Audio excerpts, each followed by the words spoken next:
Halo, keep your happiness, keep your smile. Selamat berjumpa kembali dan jangan lupa juga keep your spirit. Nah, di sini kawan-kawan, saya akan membicarakan sesuatu yang mungkin saat ini sedang kamu alami. Atau di antara kawan-kawan, di antara pendengar ini ada yang mengalami, yaitu tentang tersakiti hatinya.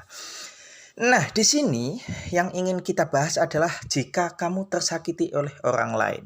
Nah, yang dimaksud oleh orang lain itu bisa berupa teman, bisa berupa kekasih, atau bisa berupa pasangan hidupmu. Nah, karena apa? Yang namanya dua orang yang berbeda mempunyai kemauan dan harapan yang berbeda-beda. Nah, tentu saat kamu berinteraksi dengan teman, kekasih, atau dengan pasangan hidup, itu kamu juga pastinya punya harapan deh. Nah, percaya nggak kamu? Orang yang sering menyakiti kita itu adalah orang yang paling dekat dengan kita. Orang yang kita kenal. Karena apa? Karena orang yang paling dekat dengan kita itulah kita punya harapan. Dengan orang yang kita cintai itulah kita punya harapan. Kalau kita tidak kenal dengan orang itu, bagaimana kita mengharap sesuatu darinya? Bagaimana kita bisa tersakiti sementara kita mengenal orangnya saja tidak? Nah, jadi intinya di sini adalah orang yang kita cintai justru sering menyakiti kita. Kadang kehadirannya memang kita harapkan, memang, tetapi dikala sikapnya itu menyakiti kita, itu tentu tidak kita harapkan. Karena apa? Kita kecewa kepada seseorang itu karena kita menginginkan seseorang itu bersikap seperti apa yang kita mau, bersikap seperti apa yang kita inginkan. Padahal permintaan, harapan seperti itu jelas tidak mungkin karena kita ini tidak diberi kemampuan untuk disukai oleh semua orang. Nah, kalau kita tersakiti hatinya, itu kan banyak sekali ya yang menyebabkan tersakiti hatinya. Tentu misalkan situasi atau keadaan. Keadaan itu bisa menyakiti kita loh ya. Walaupun dia tidak berbicara seperti layaknya manusia, tapi keadaan tetaplah bisa menyakiti kita.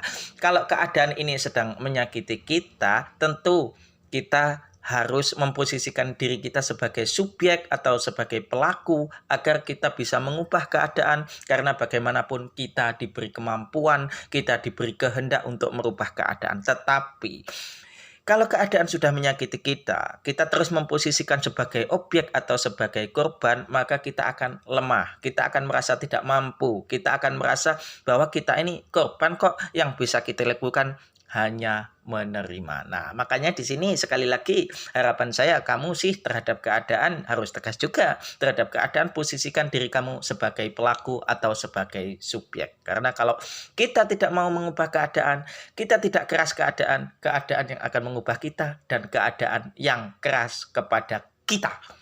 Terkadang kita itu sakit karena harapan kita sendiri yang tidak sesuai, harapan kita sendiri yang menginginkan bahwa teman itu bersikap seperti apa yang kita mau.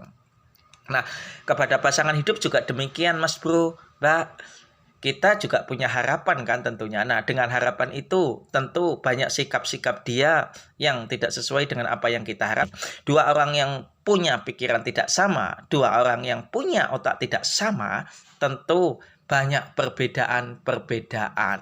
Nah, kadang perbedaan kita tidak bisa menerima dia berbeda dengan kita. Itu yang membuat kita kecewa.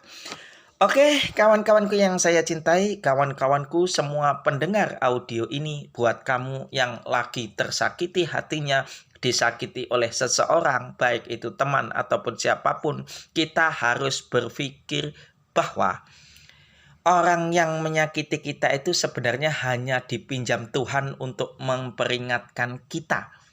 Seandainya Tuhan tidak meminjam orang ini untuk menyakiti atau memperingatkan kita, mungkin Tuhan akan meminjam tangan orang lain, atau Tuhan memiliki cara lain untuk memperingatkan kita yang fungsinya supaya kita sadar apa yang harus kita lakukan. Mungkin banyak kesalahan-kesalahan yang telah kita lakukan. Seperti saat kita sakit.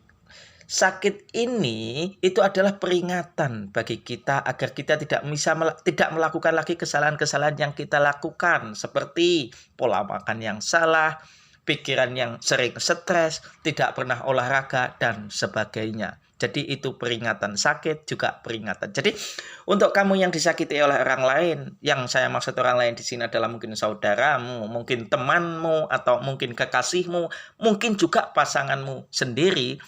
Kamu harus berpikir mereka itu hanyalah dipinjam Tuhan untuk memperingatkan kita.